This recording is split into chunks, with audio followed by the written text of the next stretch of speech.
উচ্চ বেতনে ভালো কাজের প্রলোভনে রাশিয়ায় গিয়ে নিখোঁজ জামালপুরের দুই যুবক। স্বজনদের দাবি, একটি অডিও বার্তার সূত্র ধরে তারা জানতে পেরেছেন ড্রোন হামলায় নিহত হয়েছেন ওই দুই তরুণ।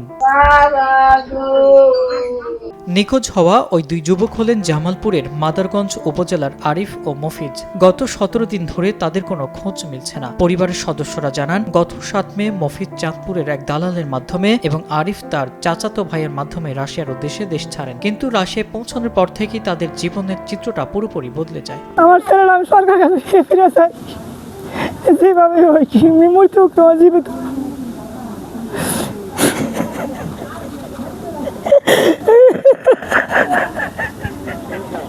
বসুন্ধরা টিস্যু, অশুদ্ধতার বিরুদ্ধে এক বিন্দুও ছাড় নয়।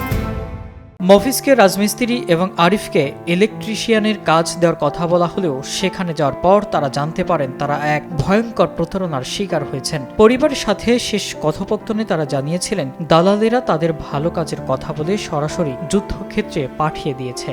গত 29 মের পর থেকে তাদের মোবাইল ফোন বন্ধ হয়ে যায় এবং সব ধরনের যোগাযোগ বিচ্ছিন্ন হয়ে পড়ে। ওরে আর্মির ক্যাম্পত বিক্রি করে দিছি, দেওয়ার পর আমার ভাই অনেক কালবিল করছে, যাঙ্গে আঙ্গেরে বাঁচাও বাঁচাও, আমার ভাই কারো বাঁচার আমরা পাইলাম না, আমার ভাই মৃত্যু হয়ে গেছে। দালাল চক্র তাকে বিক্রি করে দিছে রাশিয়ার সেনাবাহিনীতে, যুদ্ধের মাঠে দিছে। পরে যুদ্ধের মাঠে দেওয়ার পর সে বাড়িতে বলছে যে আমাকে যে কাজে নিয়ে আসছে সেই কাজ দেয় নাই, আমাকে যুদ্ধের মাঠে পাঠাইছে, তোমরা আমার জন্য দোয়া করিও। পরিবার দুটিতেই চলছে শোকের মাতম। তবে সরকারি বা কূটনৈতিক কোনো সূত্র থেকে এখন পর্যন্ত তাদের মৃত্যুর বিষয়টি আনুষ্ঠানিকভাবে নিশ্চিত করা হয়নি।